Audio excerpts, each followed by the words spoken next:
Welcome to All About Money on HKIBC. I'm Chloe Fong. 2 years ago, not many people would have heard of NFTs. But in the past 12 months, it's taken the art world by storm, with transactions raking in a whopping 24 billion US dollars. But what exactly is an NFT? Are they just overpriced pieces of digital art, or actually a promising technology that can transform our lives? Let's get the answers from those in the know: artists, investors, and economists.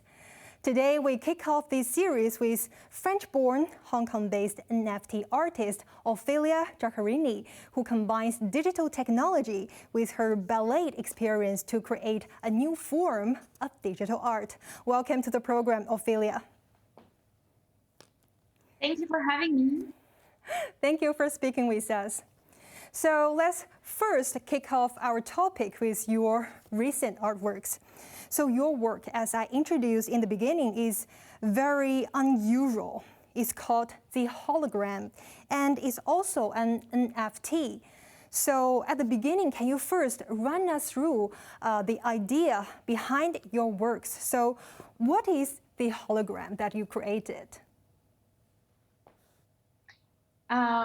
Actually, my story with hologram and NFT is rooting back to my fascination for motion and capturing it. Techniques to achieve these are limited, so I had to follow on the latest trends and technologies constantly. For about a year, I've been exploring the metaverse. I see the metaverse as a place where I can dream whatever I want, even when I'm awake.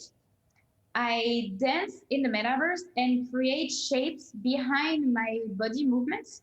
I have been looking into ways to capture those movements and turn those into a shape that I could then present in the physical world. This is how I got to learn about hologram. So hologram is a three-dimensional image generated by light beams. Holographic images looks like physical objects that you can touch or hold, but they're just made of light. The hologram technology allows me to reconstruct digital sculpture and present them into the physical world. So this is how I got to mix my NFT works with hologram. Right. So actually, your works is also an NFT, which is called the non-fungible tokens. So can you also introduce to us a little bit about what is exactly an NFT artwork? So exactly, an NFT stands for non-fungible token, and a non-fungible token is a non-interchangeable unit of data stored on the blockchain that can be transferred. So when I started looking into NFTs, it was not as known as it is today. Now people tend to see NFTs as artificially generated visuals, when actually traditional arts in people's mind is more like painting, sculptures, music. But this being said, I think NFTs and traditional art can complement each other. Right. So how would you rate the biggest differences between the NFT artworks and the traditional art pieces? I know that the NFT, one of the very special elements about it is that you cannot really touch it. It only exists in the blockchain that as you mentioned. So can you share a little bit more about the differences between the traditional arts and the NFT works? So I would say that the differences between the tangibility of a work and the NFT, as we tend to see it as a completely digital tool, doesn't entirely stand correct for my work. As I mentioned, I really try to capture a digital sculpture and still present it in our physical world with the usage of holographic form, which is displayed in a physical frame. For those artists presenting their work completely digitally on the computer, I understand this non-tangible aspect of it can be disturbing, but actually it's very interesting in ways of fully digital pieces can be presented in metaverse. And we see more and more today companies developing metaverse, such as digital museums or galleries, where people can go and experience those fully digital objects. Right. And can you also tell us a little bit more about the technology you used? You use VR tools to help you create the arts, right? So what equipment or the elements or the tools that you are using? So in order to create my work, actually, I perform a dance in the physical world. I capture it in the digital world, and I represent it in the physical world. In order to combine the physical and the digital work, I have been using VR technology to capture the shape of my dance while I'm dancing. So I've been wearing the VR glasses, Oculus, and I have been capturing the dance movement in the metaverse while I'm dancing in the physical world and turning this movement into a digital sculpture. Then I've been, as I mentioned, always looking into the latest trends of technology to be able to explore how to export this shape and present it in our physical world. Right. So that is very fascinating. Yeah, keep going. Sorry.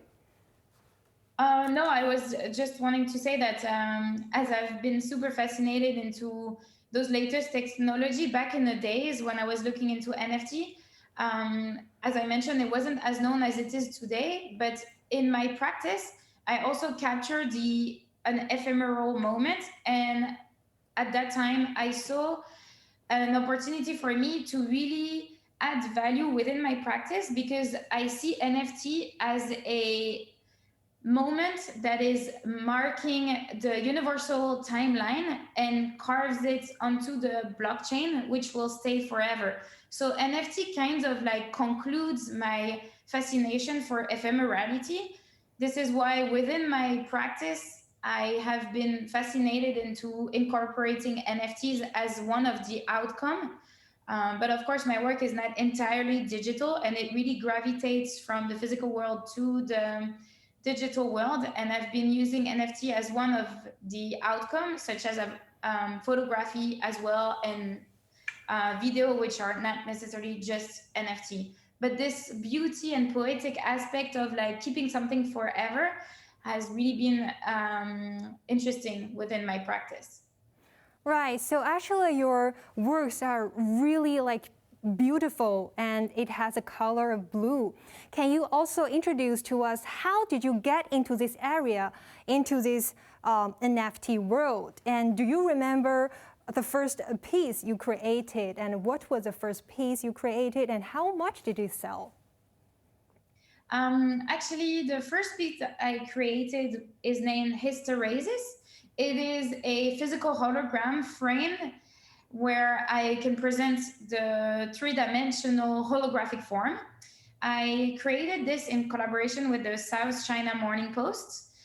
They contacted me really early on my development of NFT and wanted to invite me to participate into their charity organization Operation Santa Claus. So my Hysteresis piece was sold within this charity organization. It was put on a marketplace where the highest bidder got to set the price. All NFT transactions are open to public on the platform that I use, so anybody can see how many bidders I had and what's the selling price, such as the history of the transactions. Right. Since you mentioned about the platforms that you will usually go to probably sell your artwork, so what platforms do you usually go? Can you introduce a little bit more about that? Have been using OpenSea and Refinable, among others. So you can find my works on those platforms, constant research of the latest technology trends and the evolution of my work, but also how I capture my dance movement in the physical world. because I think sharing the making process of my work is also very much important within the understanding aspect of it. Right, and also about the currency that people would use in the NFT world and also in the cryptocurrency. So what is the Ether? Can you also introduce to us a little bit? So Ether is a cryptocurrency used by the Ethereum ecosystem. It is the second largest cryptocurrency by the market cap following Bitcoin. I've been using the Ethereum network to mint my NFT. So you can bid on my work or acquire my NFTs from this network. Thank you so much for your time. Coming up next, we will talk more about the NFTs community as well as the investment scene in the SAR. So do stay tuned.